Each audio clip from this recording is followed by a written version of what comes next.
Alright, we're here. Let's talk about arrays today. We're going to look at stacks. So we're going to implement a stack using an array. To go over what an array is, it's a contiguous block of memory, and you can think of it like little squares, very different from our linked list. Each one of these is a contiguous block of memory, so it will go in order. Each one of these could be right next to each other. So think of this as a very solid data structure where each block of it's a block of memory that is in a contiguous block of memory. So it takes up a chunk of memory, whereas a linked list is dynamic. So arrays have to be initialized at compile time. You can't change the size of them after that. So what we're going to do is we're going to see that with a stack, we're going to define an enumerated type at the beginning, and that's going to be our maximum size for the array, and that's what we're going to deal with for our stack implementation. Okay, so what are the main features in a stack? Okay, so we have what we refer to as the top index. So top is the index of the element at the top of the stack. It's an element at the top of the stack, and I'm going to draw a picture of a stack. I want you to think of this as like an array, but we kind of think of it in a vertical direction. So this would be the top element. So say that we had an array and this was index 0, 1, 2, then this would be the top element if this was filled with numbers. When we initialize top, we want to set top to be equal to -1 initially. So initially we started at -1, and if top is -1, that means we have an empty stack. Okay, now there's really only two operations that we're going to look at for a stack. Number one is push. Whoops, not push. We're going to have a push operation, and then we're going to have a pop operation. Okay, so in push, the top is going to be incremented by 1 and element placed in stack. So what does that look like visually? Let's see, we got our empty stack over here right now with top equal to -1. So if we increment top, then we're going to have top equal to 0. And then let's say we place in 16. So that's a push operation. And then a pop operation, the element at top is taken out, and then we're going to do the opposite of increment. We're going to, I should put periods on all these, we're going to decrement top. Okay, so what does that look like? Well, here we're going to throw out 16, so we're going to get 16 as our return from our pop operation, and then we're going to decrement top, so subtract 1, top goes back down to -1. Okay, so let's run through these operations real quick. Let's say that we have our stack, and we initialize it, and we have top equal to -1, so we know we're going to have to do an initialization. So top's equal to -1, and let's say we want to push our elements all the way until we get to the top, so we have to increment top, so top's going to be, we're going to do a top plus plus, and then we're going to get top equal to 0, so get rid of this. We're going to place 16 in here, then we're going to do another push operation, so top plus plus, we're going to put top equal to 1, and then we're going to put 32, and then we'll do top plus plus, and we'll push again, so top equals to 2, and we'll put 15 in here. Okay, and then we're going to try and do a push operation again, but we're going to meet the condition that we're at the max size of 3. So it's not going to let us do it. So now we're going to start popping things. So pop, first we're going to spit out 15, decrement top,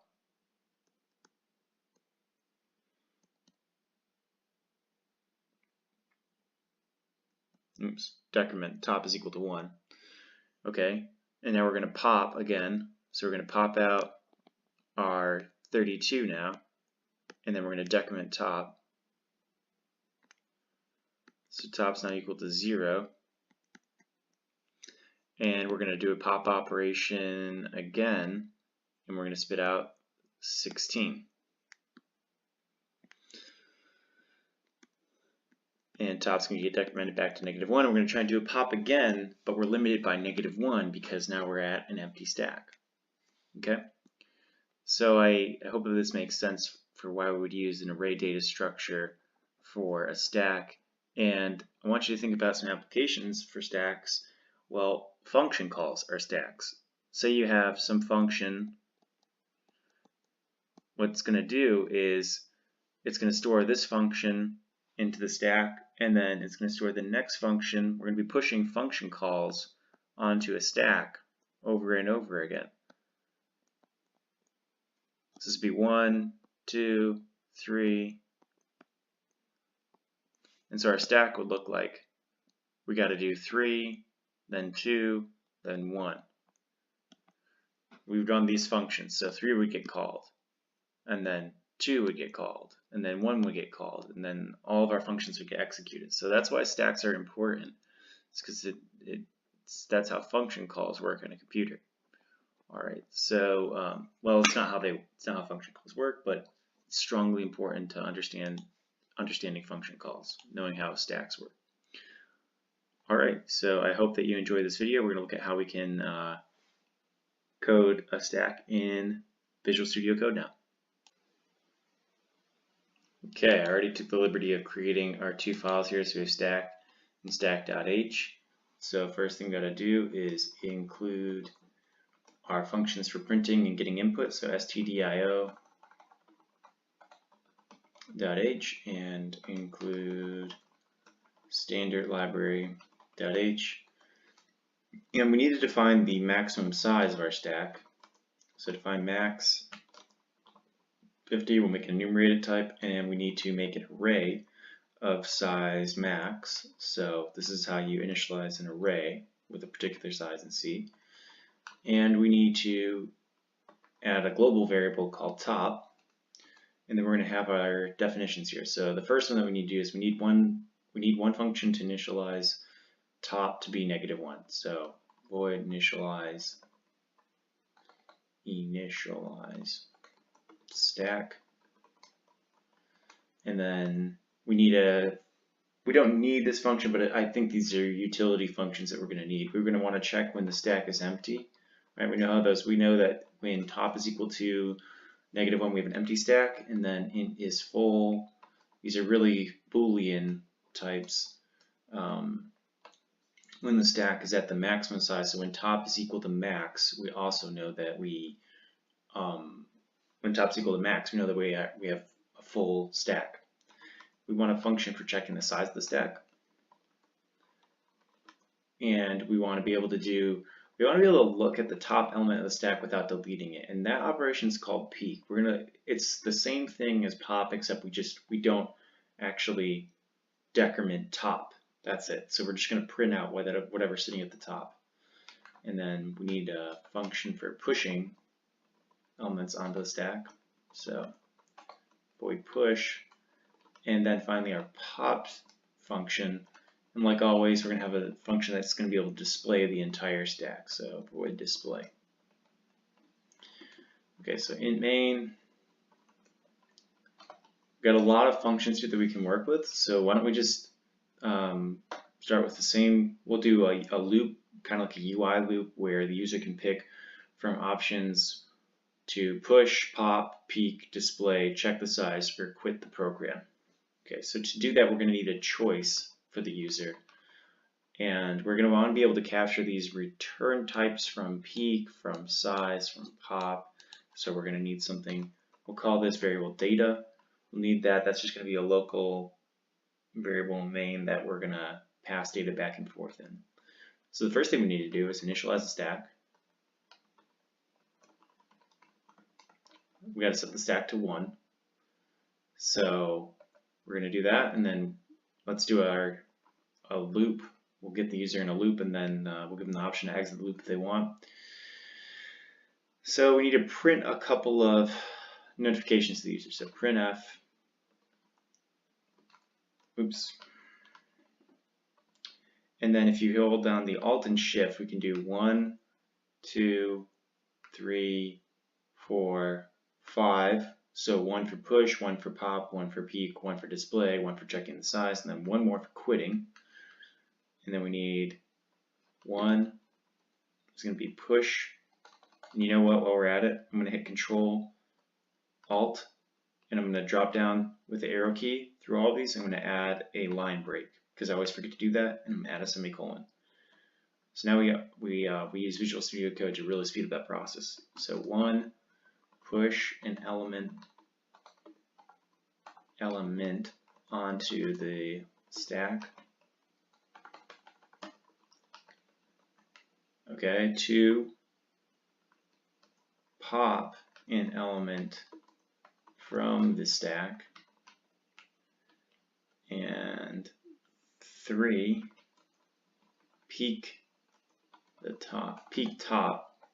So we'll see what's available at top. 4, display the stack. 5, get size of stack. And then finally 6, quit the program.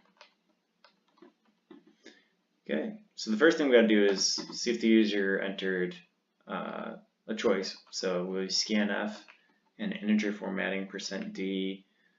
We're going to use that variable data. Nope, I made one called choice actually. We can use choice. So if they entered 6, we want to immediately quit the program. So choice equals 6. Just break out of this loop, end the program. Forgot to add our return 0 for our main. I'll make sure that everything exits cleanly. Okay, so now we got to handle all these cases for the user choices. So we're going to make a switch case statement. So switch, we're going to throw a choice into the switch, and then we're going to check each case. So we're going to have case 1. So printf,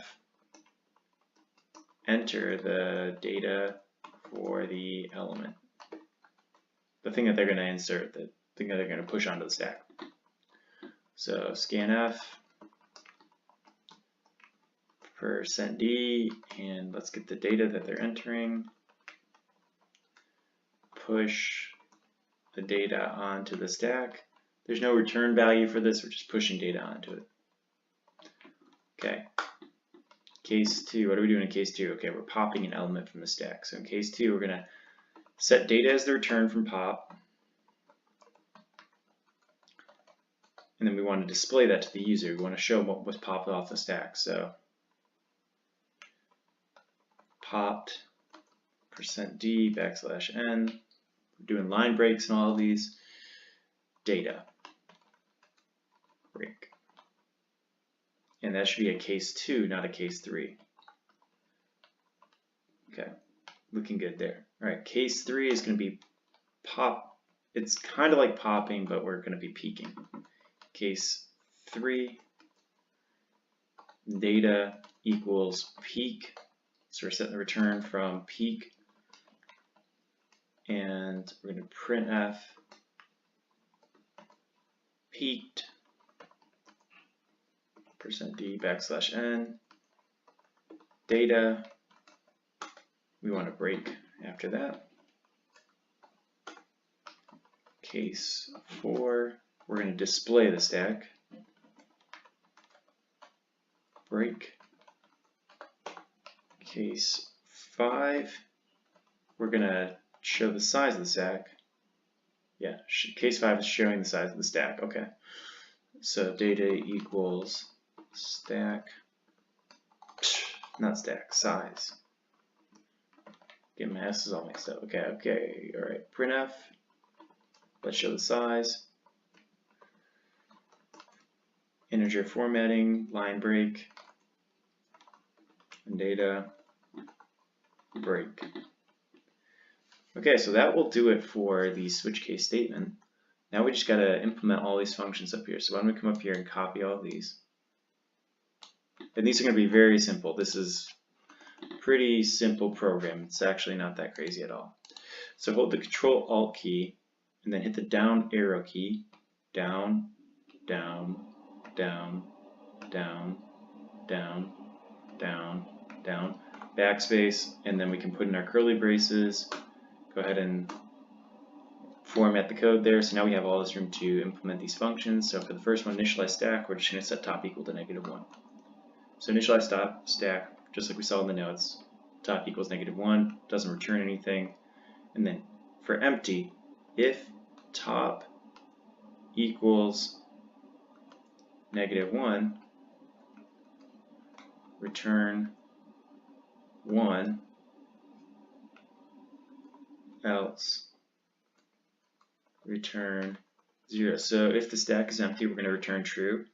And if the stack is not empty, we're going to return 0, which is false.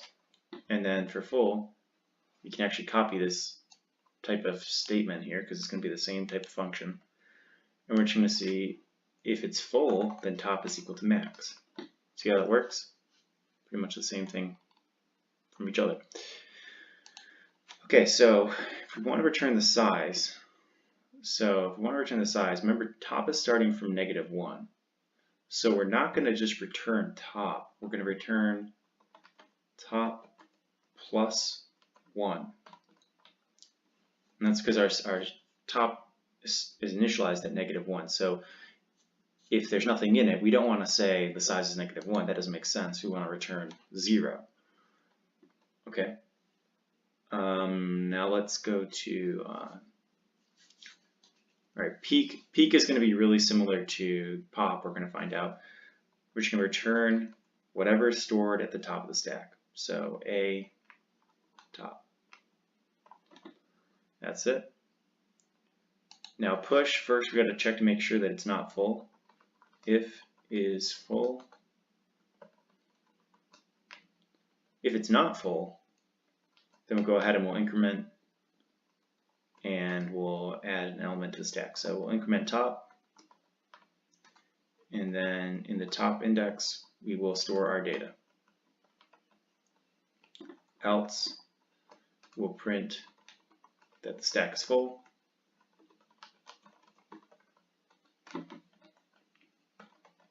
And return. Okay, great. Now if we want to pop an element off the stack, we're going to have to check the same thing. So let's go ahead and copy this statement up here.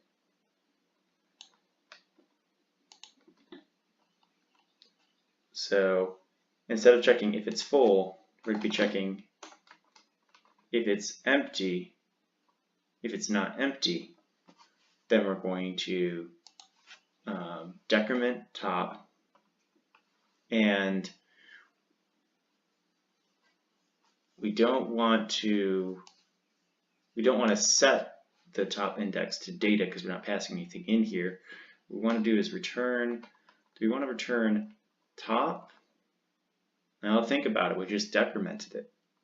So in order to do this in just 2 lines here, we want to return top plus 1. Okay, that's the element that was just before the one that we decremented. So a top plus 1. Otherwise, we want to print the stack is empty. And you'll see that the return type for pop is different from push, so we're going to need to return something. So we're going to return -1. Because if it's -1, that's kind of like a weird return, right? We shouldn't be getting that. That's just like some way for us to be able to detect that. If we're going to get a print statement, which is one thing, and then we're going to get that the return is -1. So finally, let's put everything together for displaying the stack. So if the stack is not empty, we're going to loop through it. So for int I equal to 0, I less than, and we're going to use our custom function from size, I less than the size of the stack. Cycle through and print out each element, %d for integer formatting, and then we need to print out a I. So we're just looping through the array until we get to the size of the stack. Let's print out a line break at the end of this and return. Otherwise, we're going to say that the stack's empty and there's nothing to show.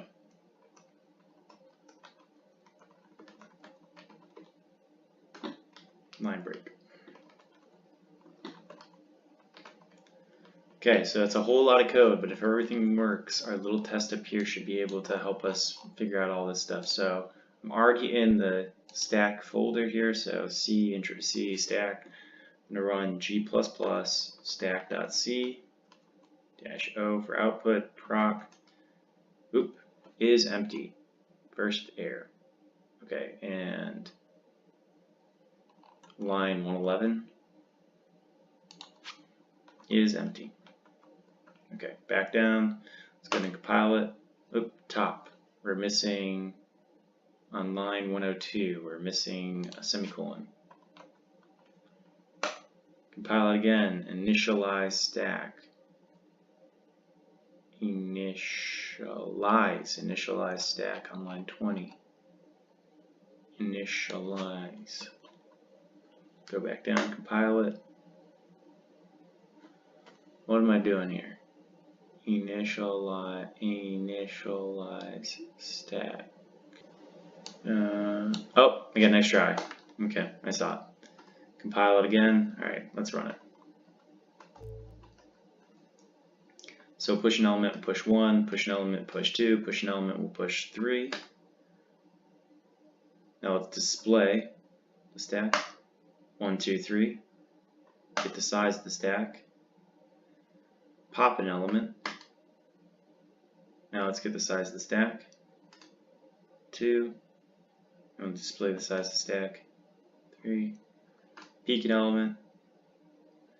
Get the size of the stack, so yep, still 2. And display stack 1, 2. Okay, looks pretty good. Alright, I hope you enjoyed this video. This is going to be the conclusion to this tutorial. I think that this was, first shot for putting out a little course on C. I think the next one might do a little bit more in-depth coverage on primitives and stuff, but I'll be putting out a new series of videos on Node.js. Alright, hope everyone enjoys this video. Thank you for watching.